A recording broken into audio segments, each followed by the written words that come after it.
그 사람에 맞게끔 수정을 하고 또 다시 물어보고 하는 과정이 필요한데, 일반 사무실에서는 진술서 하나가 가지고 3, 4일 동안 수정을 할 수가 없어요. 수임료가 작기 때문에 의뢰인한테 다 부담을 시킵니다. 그 과정을 안 해주면 그게 치명적인 단점이라고 얘기할 수가 있겠죠. 안녕하세요, 회생의 시입니다. 제가 이번 영상을 찍은 이유는요, 제가 유튜버들의 동영상을 많이 봤는데 이제 개인회생의 치명적인 단점 이렇게 해가지고 많이 올리셨더라고요. 그게 과연 치명적인 단점인지 저는 의문이 돼서 이 영상을 올리게 된 계기인데요. 기각률을 많이 말씀을 하세요. 그리고 준비하는 과정이 힘들다. 근데 준비하는 과정은 저희가 요청하는 서류들이 있어요. 기본적인 서류. 그거를 저희한테 주시면 저희가 검토를 하기 때문에, 검토를 하면 기각이 나올지 안 나올지 답이 나와요. 사무실에서 어떻게 대처를 하면 기각이 안 나오게 되기 때문에 그건 치명적인 단점이라고 볼 수가 없습니다. 일반 소송하고 달라서 상담을 하고 서류를 좀 받으면 어느 정도 답이 나와요. 그래서 그거를 정리해서 들어가면 기각이 안 나옵니다. 개인회생을 내가 신청하는 데 있어서 단점이다 라고 하기보다는 이 사무실을 어떤 사무실을 선택해서 하느냐에 따라 달라지는 거고요. 또 치명적인 단점이라고 얘기하면 많은 유튜버들이 뭐 서류 준비하는 과정이 좀 복잡하고 이렇기 때문에 치명적인 단점이라고 하는데, 그거는 어느 정도 감수해야 될 부분이고요. 저희가 일반적인 서류를 안내해 드립니다. 뭐 가족관계 증명서라든지 일반적으로 준비해야 될 서류가 있고요. 동사무소나 구청을 가면 뭐 마음만 먹으면 반나절 또 몇 시간이면 발급이 돼요. 그리고 금융거래내역서, 카드거래내역서는 그 해당 기관에 전화를 하시거나 인터넷으로 발급이 돼요. 그 다음에 조금 까다로운 거는 최근에 발생된 채무를 좀 정리해서 들어가는 부분, 진술서를 좀 정리해서 들어가는 부분인데, 그것도 변호사분들이 이제 서류를 안 써봐서 그러는데, 서류를 많이 써본 저의 입장에서는 제가 정리를 좀 해드립니다. 견본을 좀 드리고 그거에 맞춰서 충분히 사전 검토를 좀 해요. 근데 단지 그 과정에 있어서 좀 디테일하게 적어야 될 부분들이 있어요. 내가 어떻게 해서 채무가 발생했는지를 적어주는 거예요. 내가 최근에 1년 이내에 발생된 채무가 있어요. 일반적으로 변호사 사무실에서 쓰세요 그러면 뭐 어렸을 때부터 쭉 나열을 해요.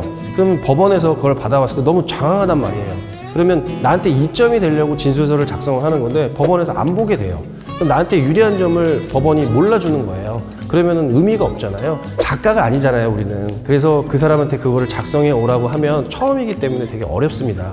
그래서 그거를 며칠 동안 계속 저희하고 대화를 나누고 그 사람에 맞게끔 수정을 하고 또 다시 물어보고 하는 과정이 필요한데, 일반 사무실에서는 진술서 하나가 가지고 3, 4일 동안 수정을 할 수가 없어요. 수임료가 작기 때문에 의뢰인한테 다 부담을 시킵니다. 그렇기 때문에 이거를 치명적인 단점이라고 하는 거지, 사실은 그 서류들을 사무실에 다 주시면 사무실에서 법률적으로 맞게끔 수정을 하는 과정이 필요한 거예요. 그 과정을 안 해주면 그게 치명적인 단점이라고 얘기할 수가 있겠죠.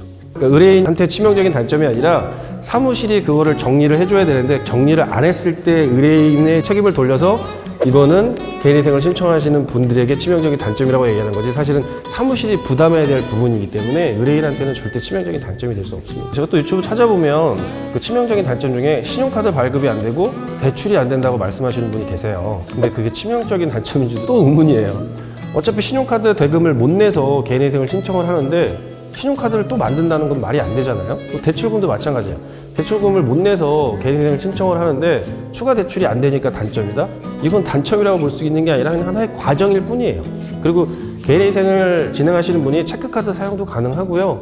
또 상황에 따라서 대출이 가능할 수도 있어요. 그리고 36개월 변제가 끝나면 면책 결정을 또 받아가지고 추가 대출을 받을 수 있는 부분이기 때문에 이걸 치명적인 단점이라고 보기는 좀 어렵습니다. 네, 그리고 또 치명적인 단점 중에 개인회생을 신청을 하면 어떤 회사에 뭐 일을 못한다 이렇게 얘기하시는데, 대기업인 경우에요, 재무회계 파트 같은 데 직장을 다니시면 과거에는 그 신용조회를 하거나 또는 연대보증을 세우기도 했어요. 근데 그런 제도가 폐지되면서 법적으로 개인회생을 신청한 사람한테 업무를 못하게 하는 건 없어요. 내부적으로 약간 배제를 시킬 수가 있겠죠. 근데 그런 케이스를 거의 보지를 못해서 이것도 사실은 의뢰인한테 겁주기 위한 거지 치명적인 단점이라고 보기 좀 어렵습니다. 물론 이 유튜브를 보면서 전문가라고 잘못 착각을 하셔서 어디 로펌에 전화를 했는데 이렇다더라, 또는 어디 법무사 사무실에 전화를 했는데 이렇다더라, 그러니까 오히려 제가 다른 대답을 드리면 의문을 가지세요.